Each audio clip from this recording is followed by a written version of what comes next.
Hello and welcome back to the channel. Today I'm finding out how many Amazons I need to beat Magnus Carlsen. The Amazon moves like a knight and a queen, and I'll add one extra Amazon each game. Let's get started with game number 1. Alright, game number 1, we do start with one Amazon on the board. If I click on the Amazon, you can see it can move like a queen and like a knight, so it does cover a lot of squares. The problem is I think with a singular Amazon, I'm not going to have enough firepower to take down the best player in the world.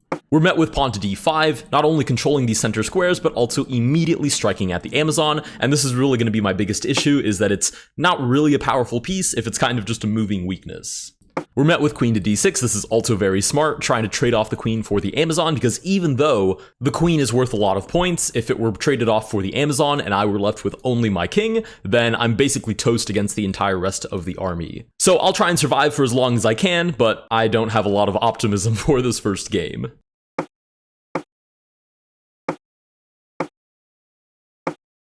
Okay, here comes the queen with check, and the bot has done a very interesting thing here by grabbing a lot of center space. All of these squares are kind of anchor points, and I have no doubt that if I move my king somewhere, it will try and use these center squares to give check, protected by the pawns, so if I ever take, it will just take back, and I'll be left with only my king. I do think, however, d1 is probably my best bet. If I play king to f1, there's just queen to c4, pins the Amazon, and that is a forced trade. So we'll try, oh, actually, no, king d1, then bishop g4. Yeah, the problem is the Amazon all by itself can't really do all that much. We'll try king to f2 maybe.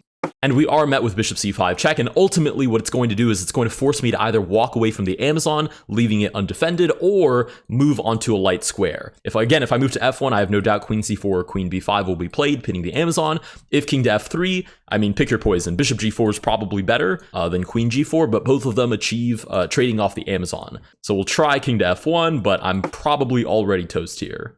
Oh man, okay, we're met with the even more brutal bishop to h3, which does accomplish the same goal of trading off the Amazon, because again, my king can no longer move. It's getting skewered by all of these different pieces, so my only move is Amazon to g2, and lose the Amazon.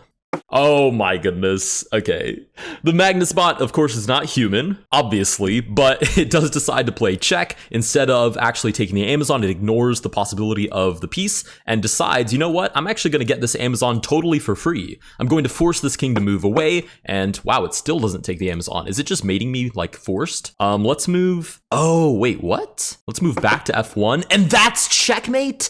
Oh, that's beautiful, because for all of the movements that this piece is capable of, it is pinned to the king, so it's not like it can come back and block this check. Anyways, that went basically as well as it could. Let's move on to 2 Amazons. Alright, game number 2, we now have 2 Amazons on the board, one of them directly looking at f7. So you'd imagine, again, this is a very weak square because only the king defends it, so you'd imagine I'm going to immediately attack this. I'm actually wondering if I can get away with a sacrifice, because weirdly enough, after the king takes, the king would actually be the most advanced piece. So I wonder if I can give like check, or does the bot just have a whole bunch of different ways to block and then I don't actually get my attack? Most concretely, check, king takes. Get the Amazon as close to the king as possible with check, pawn to g6. Then slide the Amazon over to e5 to give check like a knight so that the check cannot be interposed. Since you can't block a knight, of course, it always jumps over any piece in between. Forces the king back to e8. But then at that point, I can't attack like a queen on the diagonals or the file, and I don't have any safe squares to give a check like a knight. So I don't think that's going to fly. Instead, we're going to need multiple pieces on f7. So let's go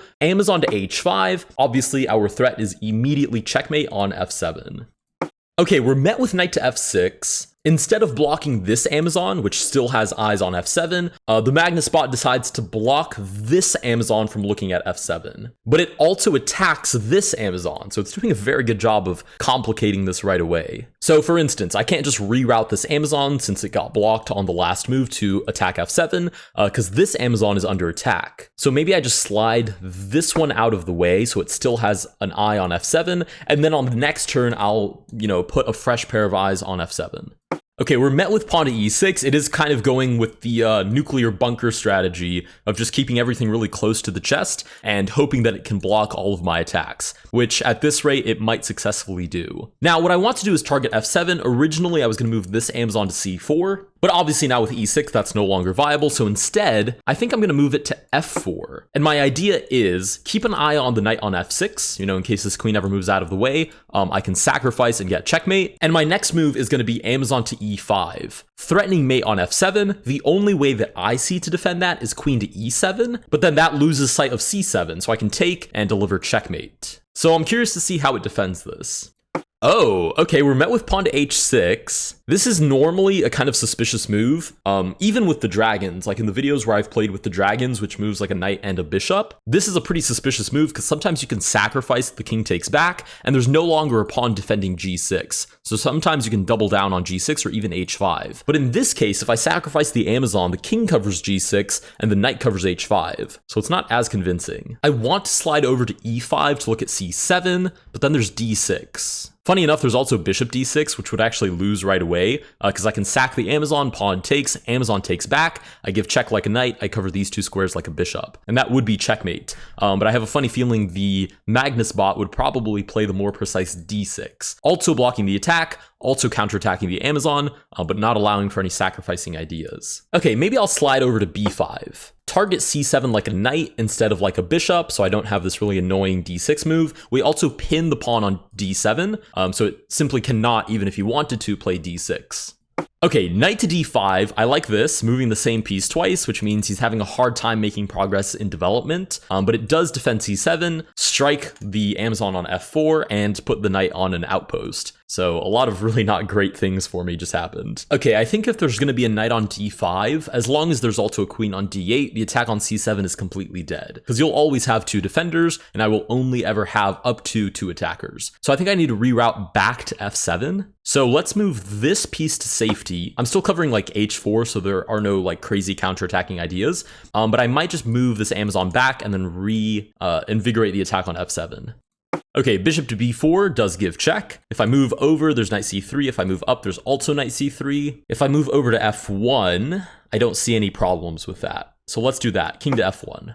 Oh, queen to f6. Yeah, the problem is now that Magnus is even partially developed, he only has 3 pieces out, but that's more than enough for him to get active, especially since I don't start with any pawns. I only start with the Amazons. My king is inherently already weak. So we do have this pin. I'm going to sacrifice because I think that's my best bet, to have one Amazon against the rest of the army, but the truth is I didn't really have a choice there. It's just that getting a queen for my Amazon is better than leaving it pinned and then potentially losing it to a weaker piece. Okay, Magnus takes back with the pawn, which makes sense. If you take back with the knight, I take on c7, there's check, king moves over, there might be mating ideas. So it definitely takes back with the best piece. The problem is now, if you look at the king, we can work backwards here, right? The Amazon moves on files, ranks, diagonals, and like a knight, which is a lot. But if you look at the king right now and we work backwards, on the diagonals, it is not weak. On the rank, it is not weak. On the file, it is not weak. And on none of these squares, well, I suppose actually g7 is still in the, in the list of contenders, but all of these other squares are not weak. So to get to g7, what do I have to do? I have to move the Amazon back, drop it off on h5, and then target g7. But again, it's very hard to get to this king. We'll do our best. Rook to g8, I haven't even gotten to h5 yet, and we're already defending g7. It still is my best bet, though, to move to h5, maybe take on h6, target the rook, yada, yada, yada, and try to get in through the king side, because if you look at the board, most of Magnus's pieces are on the queen side at the moment, right? And this pawn structure is a little bit sketchy. There's only one piece defending the king side. So if I do get into the position, it's going to have to be on this side of the board. Bishop comes back to c5, maybe looking to coordinate with the rook. I'm not super convinced about actually like mating ideas, so I'm just going to take on h6. Okay, rook to g1 gives check. I'm still not seeing the follow through though. King to e2 and then what? Aha, okay. I don't think the Magnus bot saw a follow through either, because knight to c6, brings more pieces out and maybe sets up the next check, but gives me a tempo to hopefully do something over here. I can't give check here, obviously, because the rook defends, so I think Amazon to h8 is the only move here that even like keeps me in the game. Right, king to e7 makes a lot of sense, and now we can sort of do the same analysis we did before. If you look at the king on the diagonals, he is not weak. On the file, he is not weak. On the rank, he is not weak. If you look at a knight's distance away, all of these squares are in fact protected, all in very strange and sort of unique ways, but they are all defended, which is a very nice and roundabout and sort of thorough way for me to say that there is no way for me to attack this king anymore. I'm toast at this point. So I will keep the Amazon in the vicinity to try and keep mating ideas open, but most likely I'm going to get run down the middle of the board. Okay, it moved knight to e5 immediately, so I'm assuming there's a mating threat. Right, king to e4 is the only move, and rook to e2 does in fact mate my king. With that, we lose against 2 Amazons. Let's move on to 3. All right, we now have 3 Amazons on the board, and I think this is where the eval is going to change significantly. I have no doubt that with 2, I maybe had some way of getting through that I just didn't see. But with 3, I have enough to have a coordinated attack, meaning one of these Amazons defends a square and the other one moves to it to deliver checkmate. And I have a third one that I can sacrifice willy-nilly to force my way into the position. Now, again, the only way I'm going to win this is if I catch Magnus before he develops his pieces. Once he gets his pieces sort of settled, we can assume he will get a very, very solid position, like he did in the last game where after king to e7, there was simply no way to actually get to the king, period. So let's start our attack. I'm also thinking, I wonder if I can attack the same way, because if knight to f6, I can still ignore it and play, I could even play Amazon to g5. Should the knight take, then I have mate. Okay, I think this might also just be forced mate. Let's go Amazon to h5 first, with the same attacking idea as before, but this time, if we're met with knight to f6, we can immediately move this Amazon to g5, right? Because if the knight sort of breaks the pin by taking this poisoned Amazon on h5, this Amazon sees f7 again, supporting this one to give checkmate.